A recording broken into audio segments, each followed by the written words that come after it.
ЛГБТ и луѓето, особено организациите, беа првите заедно со институтот, фондацијата Отворено општество Македонија, првите на удар за фондацијата во вториот круг повеќе, зашто мислам дека Отворено општество фондација е првата на удар, и ЛГБТ и луѓето пак со предпоставката дека во пошироката јавност ние нема да добиеме никаква поддршка и дека многу лесно ќе помине насилството и агресијата врз ваква една заедница и организации, они се вежбаа на нас фактички со самото доаѓање на власт уште 2006 година. МАСО беше првата организација која го осети ударот на една ваква конзервативна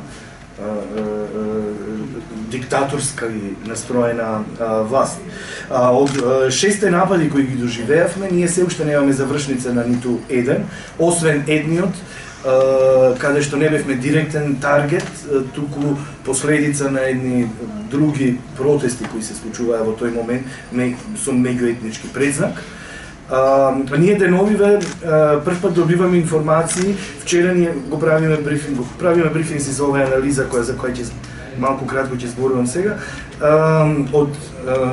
Ние прв пат добиваме информации дека инспекторите каде што биле нашите предмети за нападите, вклучувајќи збориме и за цел корпус на предмети и други напади на врз новинари, значи сите овие кои се сензитивни предмети, кои во МВР се истражувале, кога е одреден инспектор ќе дојдел многу блиску до вистината и до оние луѓе кои во суштина ги нарачували се, најнаш му бил одземан предметот и дава на друг инспектор.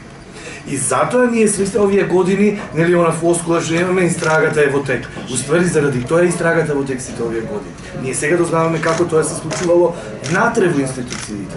Кога некој многу блиску ќе дојдел до вистината, се одземал едноставно предметот, се давал на друг инспектор и воопшто ние некако не можеме да дојдеме до вистината кој го организираше, како, иако ги имаме снимено самите екзекутори, односно оние кои не напаѓаа. Ние после се тоа ние направивме едно истражување во 7 града, значи вклучувајќи тука ги изборувам Скопје, општина Шутовризари, Прилеп, Тетово, Куманово, Битола, Струмица, за да ги видиме ставовите на самите ЛГБТ и луѓе после се што се случуваше овие 10 години на еден страшен фашизам. Со полно право можам да кажам фашизам и ова ќе го образложам со директен факт. Ние имавме во старата чаршија на метална ролетна, едно утро ни осамна графит на ролетната тремити. Во прв момент мислевме дека тремити е лапсус, дека сакале да кажат термити дека сме ние, нели не репродуцираме, па као термити само го јадеме општеството.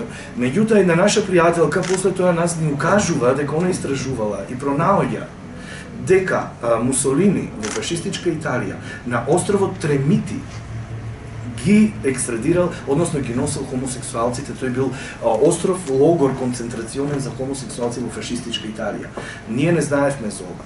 За ова некој да го знае, да дојде на нашата метална рулетна да го напише, некој сериозно се занимавал со фашизам, особено со италијанскиот.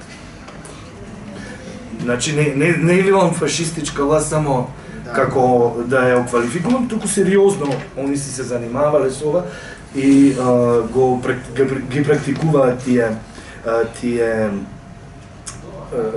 механизми, тактики. Тоа не носи до она што истражувањето нас ни покажа, што знаевме, меѓутоа пак е фрапантно кога ќе видиш. Например, дури 65%, само да кажам дека ова истражување не е на репрезентативен примерок, ниту има намера да ги покаже ставовите на цела ЛГБТ заедница, тоа е невозможно, затоа што таму има многу различни или исто така луѓе. Така да во овие градови ние имаме активистички јадра кои преку нивните мрежи допираат до многу различни етнички, социјални и така натаму ЛГБТ и луѓе, и ова се ставовите на тие до кои ние сме допреле во овие 7 града и околината тие региони. Дури 65,9% викаат дека досега биле жртви на насилство, од кои 1/3 биле на 3 вида на насилство, и на физичко, и на психолошко, и на вербално, а од нив дури 71% никогаш не го пријавило ова насилство на никого. Дури 71%. никогаш не го пријавиле на никого ова насилство. 39% биле жртви на дискриминација во остварување на права од социјална заштита, од нив 74,6% никогаш не пријавиле дека сметаат дека се жртви на дискриминација. Од нив 75% изразиле недоверба дека полицијата ќе ги заштити како луѓе, а дури 90% сметаат дека институциите не обезбедуваат доволно информации кои би ни помогнале во процесот на самозастапување, практикување и одбрана на сопствените права од областа на правната заштита, личната безбедност и заштитата од насилство. Ова за нас покажува еден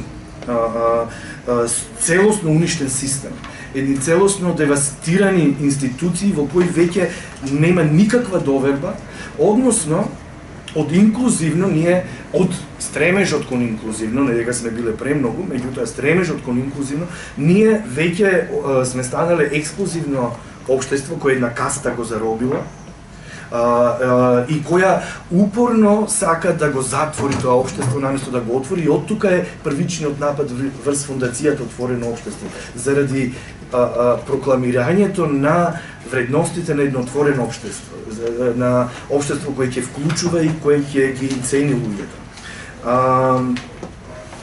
Оно што јас го гледам како наша задача, како ЛГБТИ организации, пошто тоа беше прашањето за првиот круг, сметам дека треба и ние како ЛГБТ центар соработуваме најблиску со коалицијата за сексуални и здравствени права на маргинализирани заедници и со други организации. Во следниот период ние мора овие податоци и сето она што го преживеавме во изминатите 10 години да го доближиме многу блиску, треба многу фокусирано да действуваме во овој период пред изборите, кога и да се случат, и треба до самата ЛГБТ заедница ние да ги пренесеме овие пораки, овие податоци и овие ставови и искуства. Мислам дека и други организации кои работат со конкретни таргет групи ќе мора во овој предизборен период да се фокусираат на тие таргет групи, да ги пренесат овие информации и да се обидат да ги ангажираат и да ги направат активни чинители во овој предизборен период. А во вториот дел после ќе зборуваме околу антитерористичкиот и како се ова уствари последица сега што зборував на тоа нешто што 15 години се случува во цел свет.